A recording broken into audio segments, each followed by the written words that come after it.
Hello, जय हिंद, नमस्कार, वंदे मातरम। प्यारे साथियों, एम गुरुकुल पर मैं अंकित आप सभी साथियों का हार्दिक स्वागत करता हूं, हार्दिक अभिनंदन करता हूं। साथियों, आज के वीडियो से हम लोग भारतीय संविधान के स्रोत को देखने का प्रयास करेंगे। कॉन्स्टिट्यूशन ऑफ इंडिया के जो आपके सोर्सेज हैं उनको देखने का प्रयास करेंगे।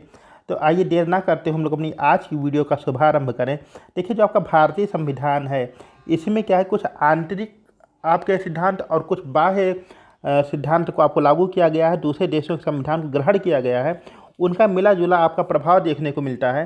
अच्छा, दूसरे शब्दों में यह भी कहा जा सकता है कि भारतीय संविधान को उधार की पोटली की उपमा दी जाती है। कारण क्योंकि जब हमारा संविधान बन रहा था तो यहाँ पर जो संविधान निर्माता थे कई अन्य देशों के संविधान का अध्ययन किए और वहाँ से जो आवश्यक और महत्वपूर्ण बातें थी उनको लेकर के अपने संविधान में इंक्लूड किए, उनको सम्मिलित किए। तो इस आधार पर जो है भारतीय संविधान को उधार की पोटली के भी नाम से जानते हैं।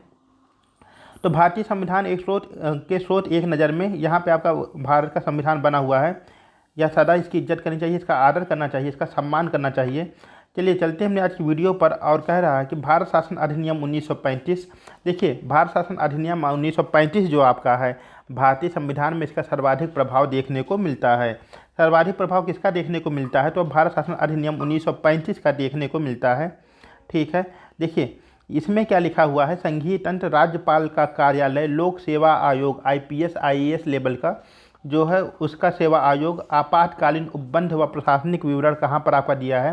भारत शासन अधिनियम 1935 में दिया गया है। इसके साथ ही साथ जो आपका भारत शासन अधिनियम 1935 है इसमें जो आपका साइमन कमीशन है, ना चाहते हुए भी इसकी कुछ बातों को इसमें सम्मिलित किया गया है।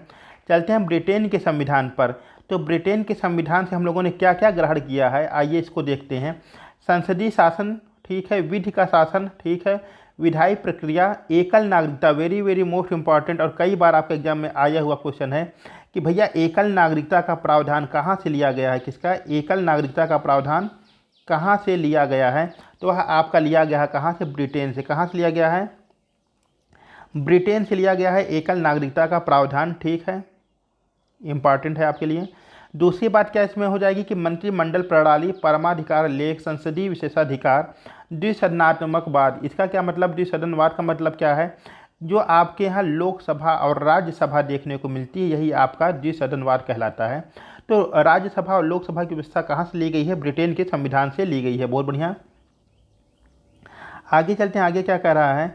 आगे कह रहा है संयुक्त राज्य अमेरिका के संविधान से क्या क्या लिए हैं, यूएसए के संविधान से क्या लिए हैं, आइए उनको देखने का प्रयास करते हैं।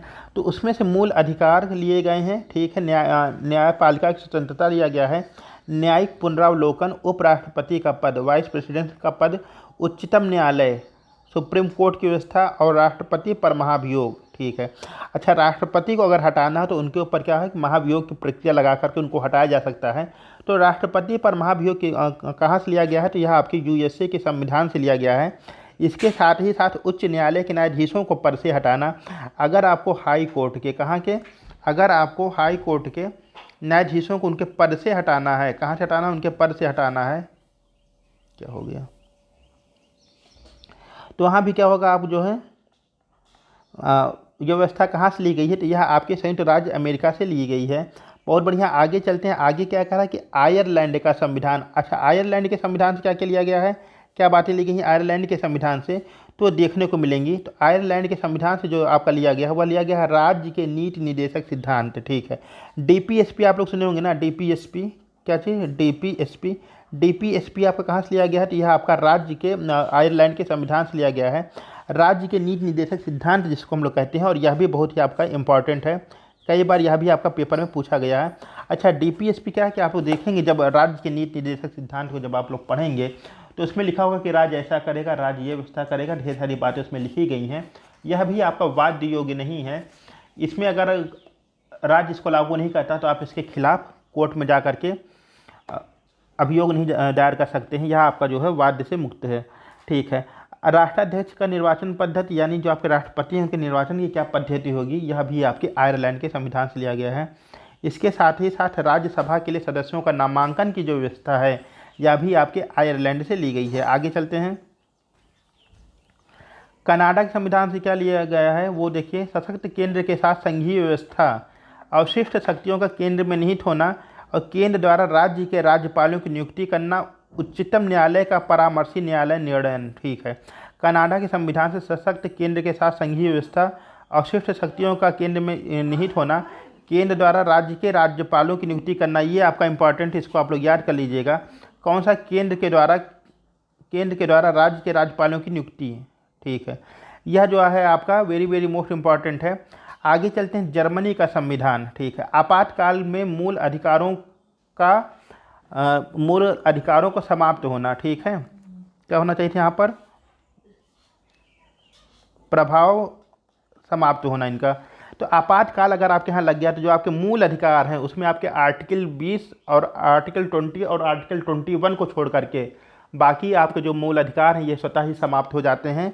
यह व्यवस्था आपकी कहाँ से ली गई थी? तो यह आपके जर्मनी के संविधान से ली गई है। आगे चलते हैं, जापान का संविधान। जापान के संविधान से क्या लिया गया है? तो जापान के संविधान से आपका विधि द्वारा स्थापित प्रक्रिया ली गई है। बहुत बढ़िया।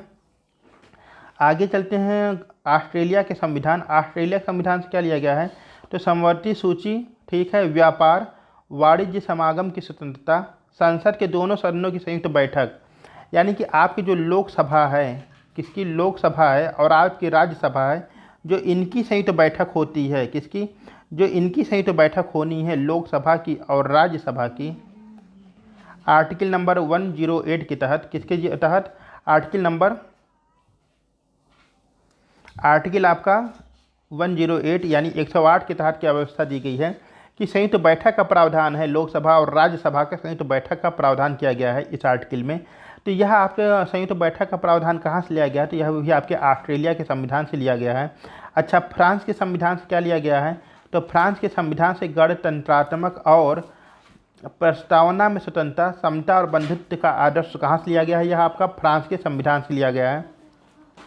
फ्रांस के संविधान से जो आपका इंपॉर्टेंट बनने वाला है वह समता और बंधुत्व का आदर्श जो है यहाँ से लिया गया है। यह आपके लिए इंपॉर्टेंट बनेगा और यहाँ से आपके क्वेश्चंस पूछे जाते हैं। आगे चलते हैं, आगे क्या करा? दक्षिण अफ्रीका का संविधान, very very most important point इसमें आपको मिलेगा। पहला कह रहा संविधान में संशोधन कहाँ से लिया गया भैया? आर्टिकल नंबर, एक मिनट, आर्टिकल नंबर आपका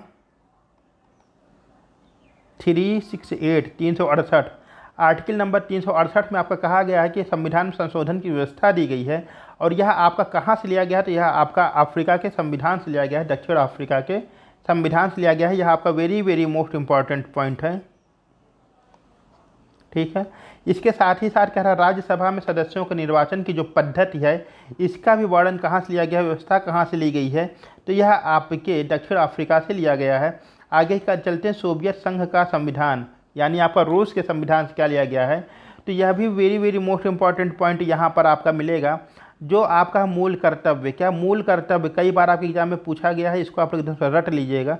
सोवियत संघ का जो संविधान है, जो आपका रूस का संविधान था पूर्व में, वहाँ से अगर बात किया जाए तो जो आपका मूल कर्तव्य है, मूल कर्तव्य और प्रस्तावना में न्याय जो सिद्धांत लिया गया है, यह आपके सोवियत संघ के संविधान से लिया गया है। तो इस तरह से मूल कर्तव्य आपका वेरी वेरी मोस्ट इंपॉर्टेंट है। कई बार एग्जाम में पूछा जाता है कि मूल कर्तव्य की अवधारणा कहाँ से ली गई है, तो यह आपका सोवियत संघ के प्रावधान से देखने को, संविधान के प्रावधान से देखने को मिलेगा। इस तरह से बात किया जाए तो हम लोग जो आपके भारतीय संविधान के स्रोत थे उनको पूरा देखने का प्रयास किए हैं। उम्मीद करता हूँ वीडियो आप लोगों को पसंद अवश्य आई होगी और चैनल को सब्सक्राइब अवश्य करिएगा। मिलते हैं अगली वीडियो में, तब तक के लिए जय हिंद।